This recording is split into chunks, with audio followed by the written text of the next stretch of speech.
Hello my dear students, I hope that you all are doing great. So guys, इस वीडियो के अंदर हम हिंदी भाषा और साहित्य का इतिहास का जो आपका पेपर है यानी कि MHD 06 इसके कुछ इंपॉर्टेंट क्वेश्चंस को विद आंसर्स इस वीडियो में कवर करेंगे, जो कि आपके दिसंबर एग्जामिनेशन के लिए one of the most important questions है।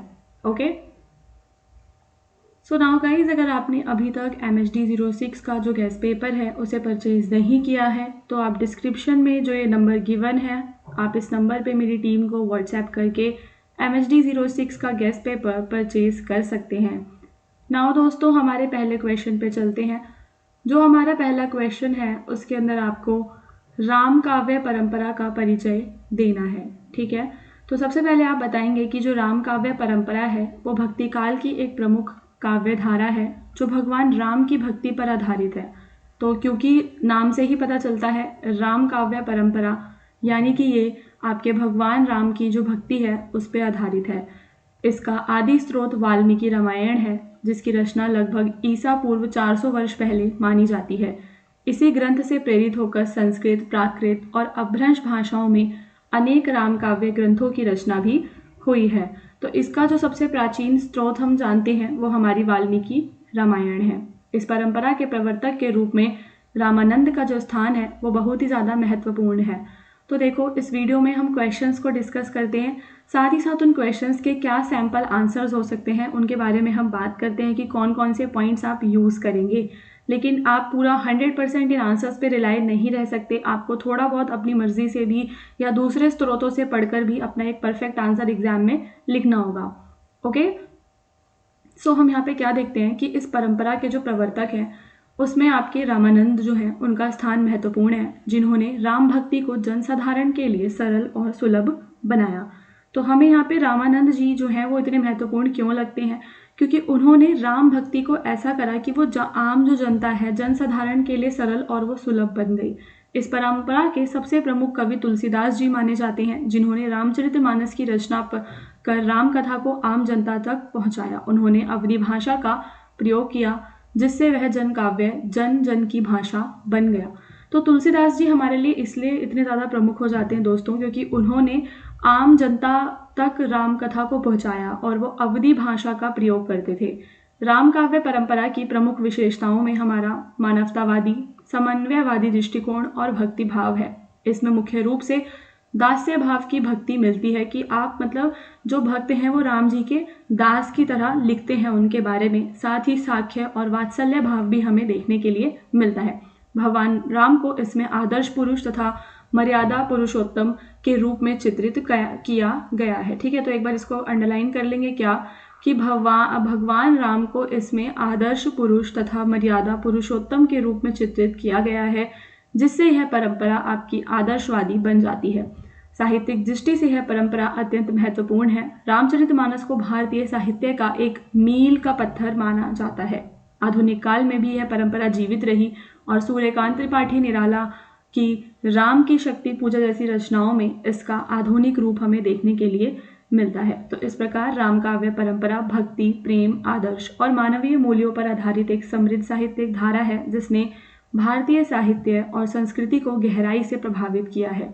फिर आपका नेक्स्ट क्वेश्चन है, जिसमें आपको हिंदी उपन्यास की जो विकास यात्रा है उसके ऊपर पूरा निबंध लिखना है। ठीक है, तो हिंदी उपन्यास की विकास यात्रा आधुनिक काल से आरंभ होती है और यह यात्रा आज सामाजिक, मनोवैज्ञानिक, आंचलिक तथा बहुआयामी स्वरूप ग्रहण कर चुकी है। तो हिंदी जो उपन्यास हैं वो आपके आधुनिक काल में लिखे जाने लगे। आदिकाल में हमें हिंदी के इतने उपन्यास हमें नहीं देखने के लिए मिलते हैं। सबसे ज़्यादा आप इसकी जो शुरुआत ही हम कह सकते हैं कि विकास यात्रा की शुरुआत ही आपकी कब होती है? आधुनिक काल में होती है। प्रारंभ में इस पर बांग्ला और अंग्रेजी उपन्यासों का प्रभाव रहा, परंतु धीरे धीरे यह विधा भारतीय समाज और जनजीवन से गहराई से जुड़ गई। आज हिंदी उपन्यास भारतीय समाज की बदलती चेतना का जीवंत दस्तावेज बन चुका है। ठीक है, अब हम इसका उद्भव समझेंगे। इसका उद्भव यानी कि प्रारंभिक चरणों की बात करेंगे तो 19वीं शताब्दी में अंग्रेजी और बांग्ला साहित्य के प्रभाव से हिंदी उपन्यास का जन्म होता है। ठीक है, कब से होता है? बांग्ला साहित्य के प्रभाव से। इस काल में उपन्यासों का मुख्य उद्देश्य सामाजिक सुधार और नैतिक शिक्षा देना होता था और प्रारंभिक रचनाओं में हमें भाग्यवती और देवरानी जेठानी की कहानी जैसे जो मतलब रचनाएं हमें देखने के लिए मिल रही हैं। 1882 में लाला श्रीनिवास दास द्वारा रचित परीक्षा गुरु को हिंदी का पहला मौलिक उपन्यास भी माना जाता है। तो ये कुछ आपको प्रारंभिक टाइम के बारे में बताते हुए फिर आप प्रेमचंद्र के युग का वर्णन करेंगे, जिसको हिंदी उपन्यास का स्वर्ण काल भी कहा जाता है। ओके, मतलब कि जो प्रेमचंद्र का युग है वो आपके लिए एक तो यथार्थवादी है। तो इस काल में हिंदी उपन्यास पूर्ण परिपक्वता को प्राप्त हुआ। प्रेमचंद्र ने उपन्यास को राज दरबारों और कल्पना लोक से निकालकर आम जनता के जीवन से जोड़ा। तो प्रेमचंद्र की जब हम रचनाओं को देखते हैं तो उसके अंदर हमें आम जनता के बारे में बहुत कुछ विवरण मिलता है। तो प्रेमचंद्र के जो सारे उपन्यास हैं दोस्तों, वो जैसे गोदान, गबन, निर्मला, सेवा सदन, ये जो कहानियां हैं, यहाँ पे हमें यथार्थवादी चित्रण देखने के लिए मिल रहा है। इससे पहले जो हम हिंदी उपन्यास देखते थे वो कैसा था, वो आपका कहाँ पे होता था, मतलब उसमें हमें राज दरबारों के बारे में, कल्पना लोक में था, वो पूरा कल्पनाएं होती थी उसके अंदर। लेकिन जो यथार्थवादी चित्रण हम देखते हैं कहानियों का, वो हमें प्रेमचंद्र के युग में ही देखने के लिए मिलता है। यही कारण है कि प्रेमचंद्र के युग को हिंदी उपन्यास का स्वर्ण काल कहा जाता है। प्रेमचंद्र जी के बाद के युग की बात करें तो प्रेमचंद्र के बाद हिंदी उपन्यास में नई प्रवृत्तियों का विकास हुआ। अज्ञेय, जैनेन्द्र, इलाचंद्र जोशी ने मनोवैज्ञानिकता को महत्व दिया और व्यक्ति के अंतर मन का सूक्ष्म विश्लेषण किया। तो यहाँ पे हम देखते हैं कि उसके बाद प्रयोग और विविधता आ रही है, यानी कि अब जो इसमें हमें नई प्रवृत्तियां जुड़ती हुई देखने के लिए मिलेंगी। ठीक है, यहाँ पे ये मनोवैज्ञानिकता को महत्व देते हैं, व्यक्ति के अंतर मन का आपको सूक्ष्म विश्लेषण होता हुआ दिखता है। जैसे अज्ञेय का शेखर एक जीवनी, हजारी प्रसाद द्विवेदी बाणभट्ट की आत्मकथा, वृंदावन लाल वर्मा का मृग नैनी, ठीक है, ने ऐतिहासिक उपन्यासों को सशक्त परंपरा विकसित की है।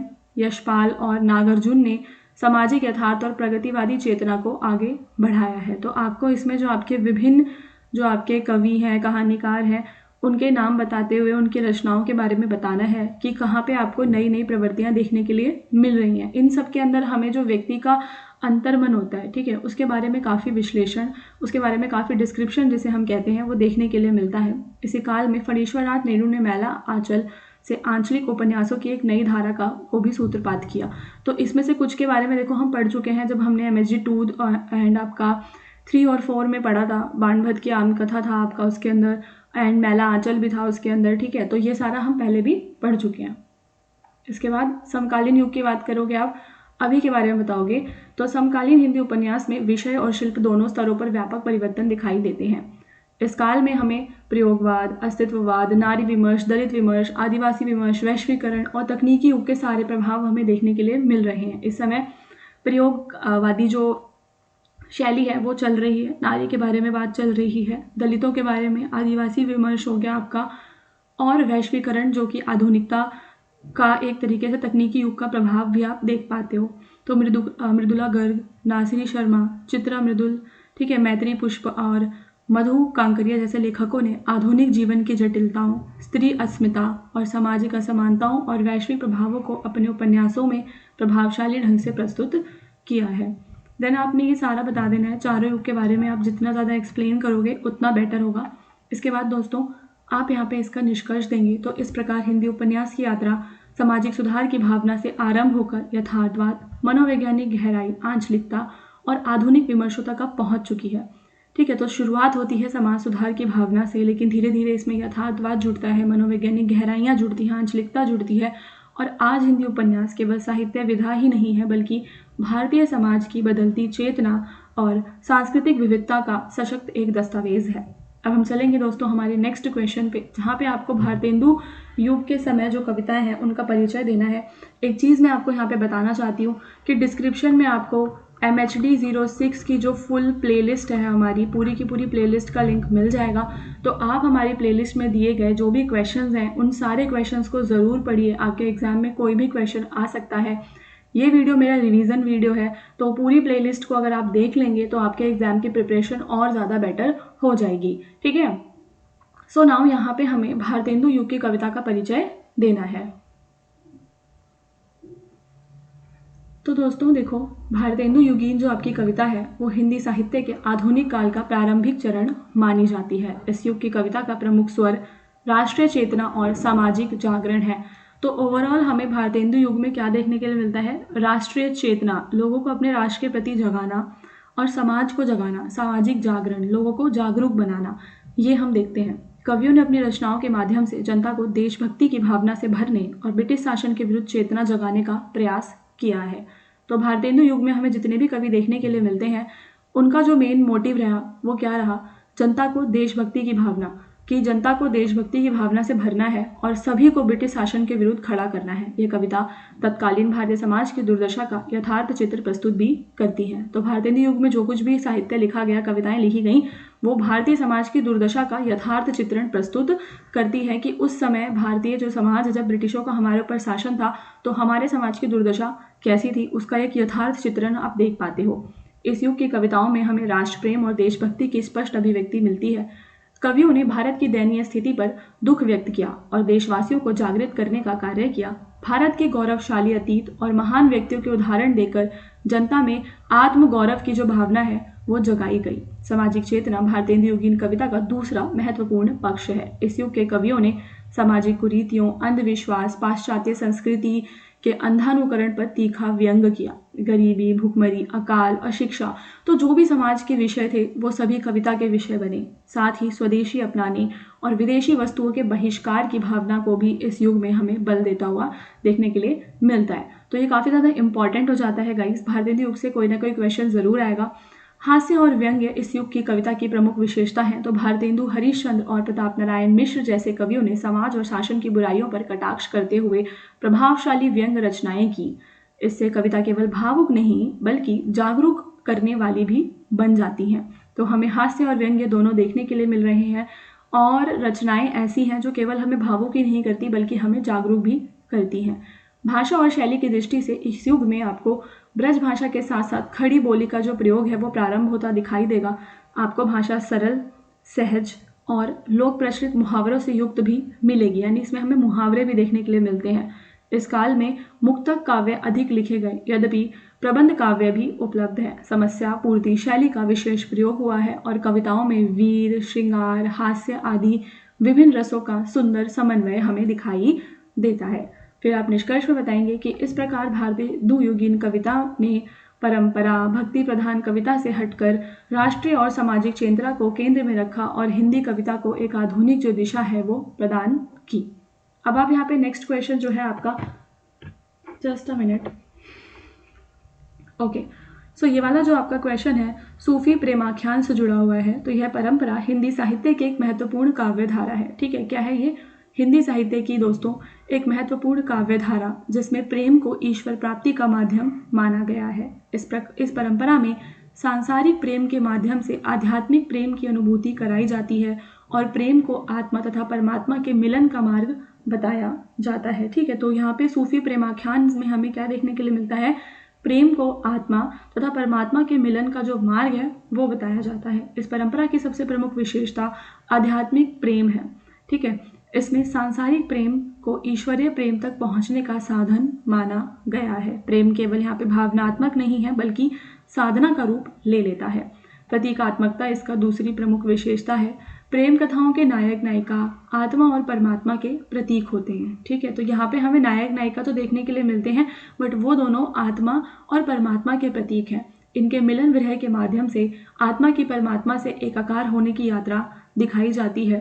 मानवतावाद और धार्मिक सद्भाव की इस परंपरा का मुख्य संदेश है।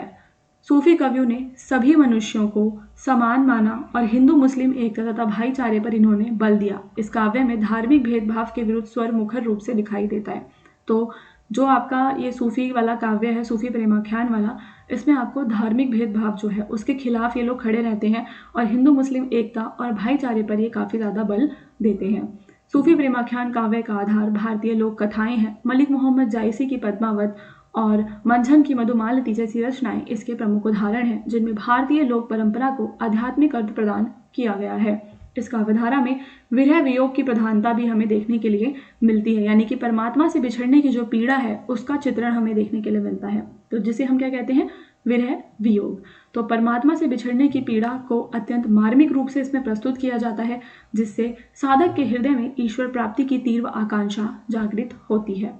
इसके बाद दोस्तों भाषा शैली की अगर हम बात करें तो भाषा शैली की दृष्टि से इसमें मुख्यतः अवधी भाषा का प्रयोग हुआ है, जिससे यह काव्य जनसामान्य के लिए सरल और सुलभ बन सका।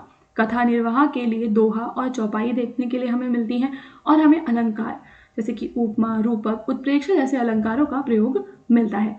रहस्यवाद, साधना, समर्पण की इसकी प्रमुख विशेषता है। इसमें जीवन और ईश्वर के रहस्य की खोज तथा साधक की आंतरिक यात्रा का वर्णन हमें मिल रहा है।